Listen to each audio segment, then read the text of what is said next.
What up, everybody? This is your boy Dedrian Colon from House of Rasslin, and this is my review for the June 10th episode of AEW Rampage. Like, share, comment, subscribe. Follow House of Wrestling on all social media platforms. Follow me, Dedrian180, on TikTok, Twitter, and Instagram. Yes, Instagram. Tonight's AEW Rampage, pretty interesting. Really, not as for AEW Dynamite. Of course, there was, for me, I noticed, and a few other people noticed, like the audio issues and everything. It wasn't prevalent during Rampage. There were a few instances, but I will say one thing that I noticed before I get into the matches and everything. One thing I did notice throughout the show, watching the crowd, they did use some piped in crowd noise because there was a lot of cheers, and you look at the people and people were just like this. Like there was a lot of noise, and the noise didn't match the reaction that you were seeing on the TV. And also the other thing that I did notice was towards the end of the match, and I'll probably get into more detail, but towards the end of the main event, like you seen a lot of people that they were excited, not because the match was going on. They were excited because they wanted to end and leave, because you just started seeing people leave. And that's something that AEW will have to really address, and Tony Khan's really going to have to really keep an eye on that. Hopefully keeps an eye on it with all the projects that he's got on. But if not, that's going to be a big issue moving forward, because that's one of the first AEW Rampages where I seen people were just excited, like, oh man, like there was one guy, if you watch, you know what, I'll get into it now. So if you watch the main event, which was FTR with Trent Barreto versus Will Ospreay and the Aussie Open, Carl Fletcher and I believe it was Mark Davis. So if you watch that match and you look, there was like you. So if you're watching on TV, I'm trying to best way to explain this. So you're gonna see like the entrance, like a little walkway for the fans to go through to the concession stands and everything, and you'll see one guy as the match is going on is getting closer to like pinfalls. He's walking, thinking the match is gonna end. He's go back to a seat, go back, and I was like, man, like these people want to leave. Like they're not interested in this match. And you heard a lot of noise, but again, like I've been saying about AEW for quite a while, it's a 3-year-old company. They're gonna have to. There's a lot of things that they're going to have to learn that isn't in textbooks, that isn't on, all these videotapes you can watch for 20 years and all these tapes you can trade and stuff like that. Stuff that you can pick up on things, but there are certain things they're going to have to learn on the fly, that either they learn from it or they continue to make those mishaps where it's just like, okay, this company is not paying attention to this. So that's all I'm saying. But I noticed that during this Rampage, especially towards the main event. But it's hard for me to really the one match that did stick out was the Red Velvet Kris Statlander match, which was really good. Like this was the match of the night. Just had a lot of things in it that I really enjoyed. But man, Rampage started with Eddie Kingston versus Jake Hager, and right away, I forgot that there was a match. So when I turned it on, because I was watching SmackDown before it, and then I switched to Rampage, and they go right to the match, and I'm just like, ooh, right away the crowd was they were heavily Eddie Kingston, and you could just tell there's just something about Jake character's wrestling character that people are just not vibing with anymore. It was somewhat interesting, when he debuted on the first Dynamite. And then, of course, in the pandemic, he was with the Inner Circle and everything. And then once they got out of that, they liked Jericho, they liked Santana and Ortiz. But outside of that, it was just like, yeah. And man, this match was really like Eddie Kingston did his thing. His chops. I mean, there was a spot where he did the Hager had him in an ankle lock. He reversed it, and freaking the forearm strikes that Eddie Kingston does. Like he got Jake Hager like right. Like it wasn't like here. Like usually he hits guys here, but like he got him like right here. Da! And then he hit him again. It's like, whew, man. And Eddie Kingston did that like I think 2-3 times, and then he pinned him 1, 2, 3, and that was the end of the match. But yeah, as soon as that match happened, I was just like, man, this crowd is not feeling Jake Hager. And honestly, seeing Jake Hager's work, like he actually fits more NWA Power than he does AEW. And that's not a knock at him. It's just if you watch NWA Power and you see Jake Hager's work, it's like, wait a minute, he actually fits more NWA Power. Like he fits over there more than he does AEW. That's just how it is. This match, I mean, I love Eddie Kingston. I enjoy his work, but like him fighting Jake Hager, I was just like, he better win this match, because if he doesn't win this match, this is gonna suck. Then we get a backstage segment with Britt Baker, Rebel, and Jamie Hayter. I like the fact what Britt Baker called Tony Schiavone a dumbass. She basically addressed that Tony Storm, she touched the belt that she didn't belong to, which I thought was weird. Like, okay, she's touching a belt that didn't belong to her, but it doesn't belong to you either. It's like, huh? Like I see what you're trying. It's like she should have said what she said afterwards. Like, that belt misses me as much as I miss it. Like she should have said that first, then went into, yeah, you touched the belt that misses me more than I miss it. So yeah, like it was just like really backwards and everything. But I did like that line at the title. I miss the title, but it misses me more than I miss it. It was like, ooh, that's a good line. But yeah, the way she said it was just like, didn't make sense. But it was a cool segment. It's cool to see Britt Baker, Rebel, and Jamie Hayter on TV. Then we cut to a video package of Ortiz hyping up the hair versus hair match against Jericho next week on Dynamite. Pretty good promo, man. Pretty good promo.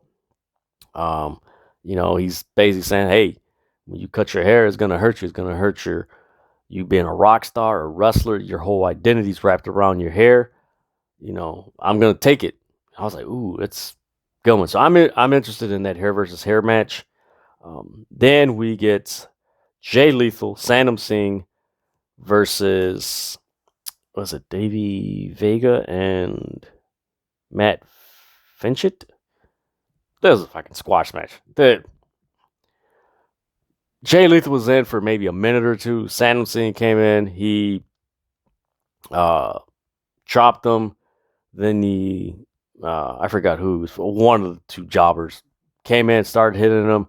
And I did like that he did the crossbody on both men. It was like, ooh, that's a good move. And once he did that, tagged in Jay Lethal. Jay Lethal did the lethal injection on both men. 1, 2, 3. That was the match. Like, that was it. There's nothing more to it. That was the match. Sanam Singh. Jury's still out. I mean, it was a nice crossbody he did on both men, but at the same time, but that was all he did. So, I mean, it is what it is. Then we had a video or backstage segment with Hook and Danhausen. Danhausen comes in with a golf cart, and the interviewer is like, hey, where's Danhausen? Like, oh, Danhausen has this thing, or Hook has this vehicle here, and Danhausen drives off, and then you see Hook, and man, Hook came in with a dope I believe that was an ATV, but he's got sunglasses, hair, and he just looks at the interviewer, and she's just, you could tell she kind of like played off this gooey eye, like, ooh, oh, okay, which is pretty cool. This was a fun, harmless segment with Hook and Danhausen. Not too much. Kept it very simple. It is. I like Danhausen and I like Hook, so it was like, all right, cool. It's cool. Then we get to the match of the night, which I think is the match of the night. The main event was okay, but just seeing the crowd, like the crowd was like they wanted to leave. Like I tweeted, like I noticed that this crowd, like they want to go home, and it's not a knock at the wrestlers or anything. Don't know what went down in the crowd there, but it just like seeing it on TV once the main event happens, like this crowd want to leave. Like they're yeah, okay, do your things. Yeah, we want to leave. That's what I saw with my eyes watching the TV. Let me know in the comments below what you guys saw from AEW Rampage in the main event, but you saw the crowd like really more interested in leaving than, oh yeah, the match, yeah, I love FTR, and this is like they just wanted to leave. But Red Velvet versus Kris Statlander, I believe this is their second match that they've had in like the past month or so. But man, these two women have great chemistry in the ring. I like this feud, but I wish AEW was doing more of this with the women's division. I was gonna tweet this, and I was like, nah, it's in 180 characters, not gonna come across. It's like gotta leave stuff off. With the amount of injuries, if you ever notice this about AEW, and let me know in the comments below if you've noticed this also. AEW, they're stacked with their men's roster. They're stacked. And they've had quite a few, they suffer quite a bit more injuries for a longer length of time than the women. And as I'm watching Rampage and I'm watching Red Velvet and Kris Statlander wrestle, I'm just like, why doesn't AEW, like, why don't you rotate, like, 1 week you have, a lot of women's matches. Of course you want women's matches, a lot of women matches, on all the shows, but it's like, hey, if you have like this heavy roster, why don't you rotate? Because they're already rotating guys like every 3 months. This guy's strong, and then they rotate somebody else in. Like, if you're already doing that for the men, why don't you do it for them? Why don't you let the women rotate for the men? Like 1 week you have, a strong story with the men, and then the next week have like 3 women's matches that, let's face it, for over the 3 years that AEW's been around, they've only had 1 women's match. And I mentioned this before, it was the Jade, Shaq versus Cody and Red Velvet match. They've rarely had a women's match as a second match or the third match. Whenever they have 6 matches total, the women's match is always the 5th match. And whenever they have 5 matches, they always have the women's match as the 4th match. You could do something like you can rotate like you have women to, that can wrestle and like showcase it. That I believe the whole women's division and how they're going about it, like it's not that hard. I honestly think what it is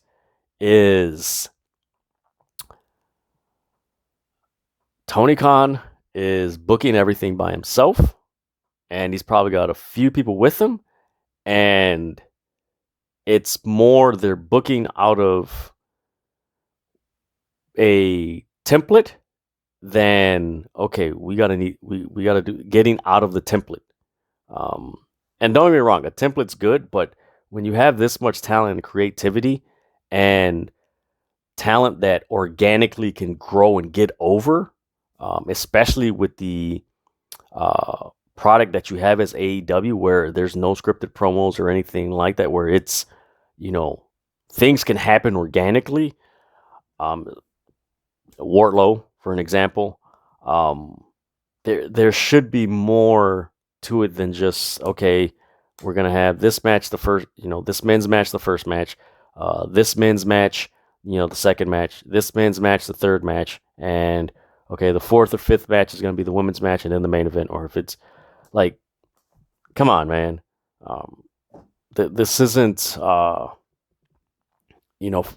for me, I find it very disappointing because I'm like, hey, this is someone that's watched a lot of wrestling at a very young age for, you could say, 30 plus years. And the reason why I say 30 plus years, because myself and Tony Khan are around the same age.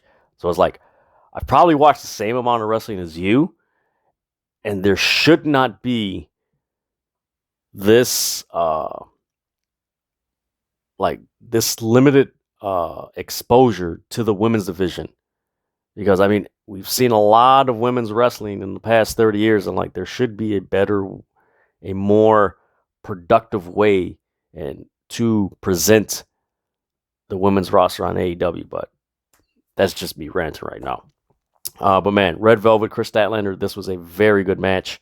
The running power slam on the outside by Kris Statlander on Red Velvet was crazy. She's making her entrance, and Red Velvet tried to attack, and she just, bam! It was like, ooh, that was the shot of just seeing Kris Statlander perform it. Man, that was so beautiful.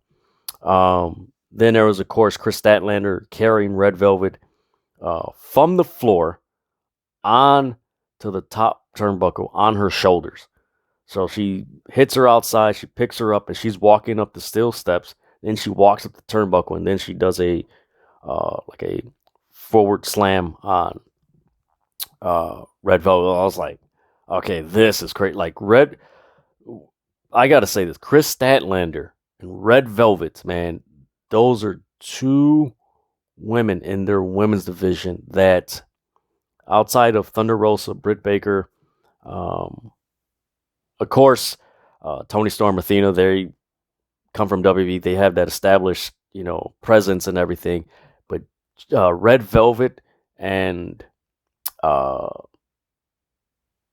Kris Statlander, and not to mention Jade Cargill is in this same group with Red Velvet and Kris Statlander. Like, they're organically over, where you see the growth in their characters, and the AEW fans and wrestling fans, like most wrestling fans who watch AEW enjoy it, are into them.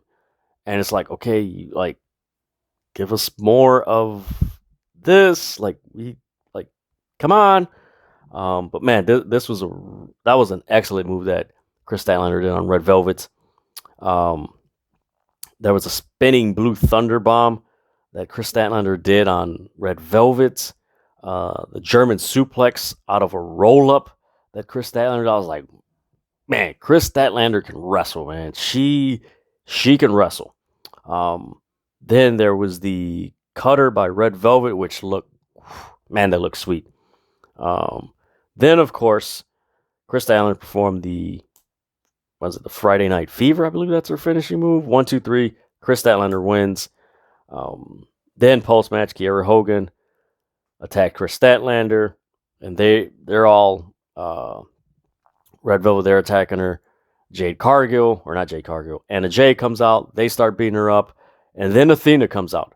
And as Athena's running, the officials stop her, and that part kind of got kind of hokey and everything, because it's like, okay, why are they like how did the officials get there? Like, it was just really weird, because it was like, oh, okay, and then it's like, how do these officials stop Athena? Like, you didn't even see, all right, whatever. That's how I took it. So eventually we will get it's kind of inevitable. You're going to get the baddies, Jade Cargill, Kiera Hogan, and Red Velvet versus Athena, Anna Jay, and Kris Statlander. So that should be a good match. Like I said, I wish there was more exposure for the AEW's women's division, because I'll say this. The reason why if you guys been watching my AEW reviews and why I've been so adamant talking about the women's division in AEW, AEW's women's division has the potential to be just as good as Impact Wrestling's women's division, if not better. And the way they're presenting their women's division is very underachieving and underwhelming. And it's not a knock on the women. It's more, gotta say it, Tony Khan. Like, they have the potential to be just as good, if not better, than Impact. But they're not. And, it's like they're come on. And like I've mentioned before in other reviews, like, hey, you have all these women here and you're just putting them back. Like, put them in all these factions that you have and these trios that you have. Put them there. You put Julia Hart with the House of Black. She's got a presence now. She has a presence. She has a role. She helps the House of Black, distract or what have you. So she has a meaning. Like, you've now given her a meaning. Like, put most of these women in these factions to give them more of a meaning to them being in AEW. As far as, okay, I'm competing, I'm wrestling, I want to compete for the TBS title or the women's title. Like, give them more of a meaning on the show. That's just me. Then we get promo by Miro. He's basically saying the Redeemer's back. Ethan Page. He cuts a promo. He's like, you pray to God, I pray to myself. You look up, and the same guy you praise, the same guy you blame. And this Wednesday, I want to wave the flag for Canada, and this is in regards to the AEW's All Atlantic Championship tournament. This past week, we seen the match between Pac and Buddy Matthews, and now we're going to get Miro and Ethan Page. I'm looking forward to that match. Ethan Page versus Miro. I believe this is like their first encounter ever, which is pretty cool, and it's stakes, which I really like. That should be fun. And then, of course, we get the main event: Mark Henry with Will Ospreay in the Aussie Open with FTR and Trent Beretta. Ospreay. I like this line. He's like, you guys are sheeps, we're goats. And I was like, ooh, that's a good one. That's a good line. Trent, he calls Ospreay and his guys nerd asses, FTR. They're like, hey, we're the best tag team. We're the best living legends. You guys call yourself the best tag team. No, we're the best tag team. Then, of course, Mark Henry, it's time for the main event. And like I said before with this match, you could tell the crowd was more focused on, okay, let's get this match over so we can go home. Because you've seen it throughout the crowd.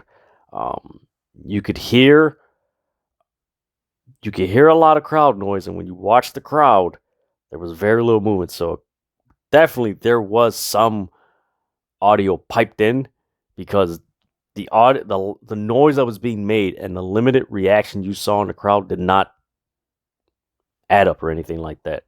But in spite of that, this was a decent match that these guys did. They really laid into this match. Ospreay, the FTR chants when Dax and Ospreay were going at it. The spinning DDT by Trent Barrera on Ospreay. Was it the suplex on the... What was it? Yeah, it was the suplex that Dax Harwood did on the Aussie Open. Like, he suplexed him onto his partner, which was really cool. Then, of course, the clothesline by Dax on Ospreay. That was a nasty clothesline.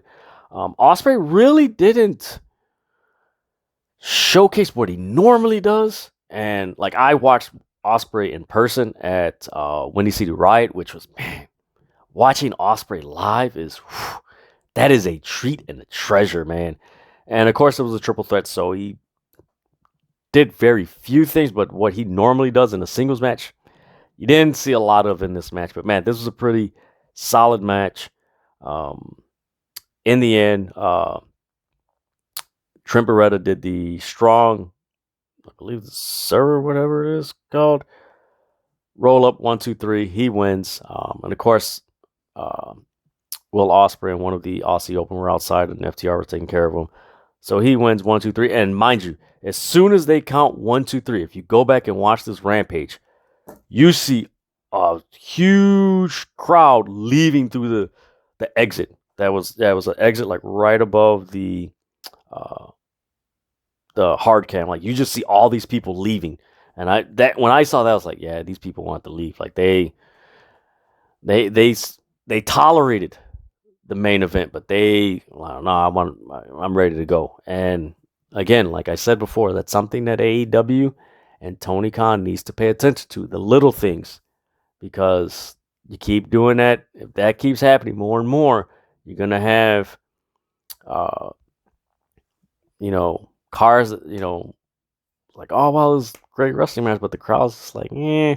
And for me, then again, it could be the card that was on Rampage. It was like, this is Rampage. Like, you gave us this. Don't get me wrong, FTR and Ospreay were really good, but like, I think the Eddie Kingston and Hager match, like, really, like, just we're getting Eddie Kingston and Hager, like, and I'm sorry, I just gotta say it. Like, fans don't feel Jake Hager. Like, he fits more NWA Power than AEW. That I just gotta be real. Let me know what you guys think in the comments below. But yeah, for me, the match of the night was Red Velvet, Kris Statlander. These women had a very good match. This was the match of the night for me because there was a story, there was stakes, and Red Velvet, she's really grown and transformed herself ever since she's joined Jade Cargill and Kiera Hogan. Kris Statlander has pretty much done the same with her new hair change and just her appearance and her entrance, and it's just like you could tell, like, ooh man, this, and just the way they work together in chemistry, like, man, this was a fun match. Just wish there was more story and more meaning AEW and Tony Khan were giving to the women's division that they have. But like I said, AEW has the potential to have a women's division that is just as good, if not better, than Impact Wrestling. But for some reason, they are not doing it, and it's coming across very underwhelming and underachieving. That's just how it's coming across me. Let me know what you guys think in the comments below. But that is my review for the June 10th episode of AEW Rampage. Like, share, comment, subscribe. Follow House of Wrestling on all social media platforms. Yes, Facebook, Twitter, Instagram, and YouTube. Yes, YouTube, subscribe. And follow me, Dedrian180, on TikTok, Twitter, and Instagram. And with that, stop fighting over wrestling, man. Just enjoy. I'm out.